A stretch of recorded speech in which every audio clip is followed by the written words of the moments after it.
Remembering 1882 is a traveling exhibit produced by the Chinese Historical Society of America Museum. The traveling exhibit tells the story of the Chinese Exclusion Act. It tells how Chinese fought against these discriminatory laws that prevented Chinese from becoming naturalized citizens and actually prohibited laborers from emigrating to the U.S. The story of the Chinese Exclusion Act is very important because it actually shaped the form of the Chinese community in America.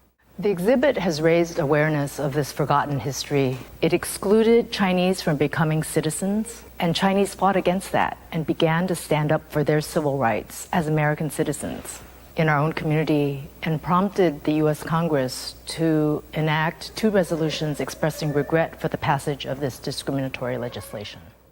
Since the passage of these resolutions by Congress, we want to reach out to a broader community and a broader audience to educate people about the particulars of the Exclusion Act, but to also share the fact that the Chinese American community has stepped up and fought for civil rights just like many other communities in this country. So join the Chinese Historical Society of America Museum in sharing Remembering 1882 to the wider American public. Thank you. In 2010, I created a dance interdisciplinary performance piece called Passages for Leaping To, and it was inspired by my grandmother's immigration through Angel Island in 1940.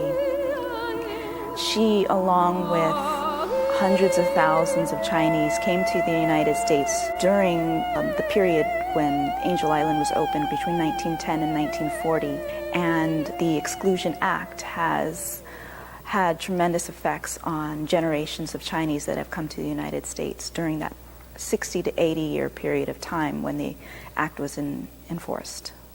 For so many of the immigrant generation, these stories were kept inside and not told because they were shameful, because of fear. And we hope that by stepping forth and sharing these stories and sharing the history, that we can allow for history to not repeat itself. Through the sharing of these stories, through the Chinese Historical Society Museum, through performance works that are about the experience, we are able to share in a much wider and creative way the challenges that the Chinese and Chinese Americans have faced over the years.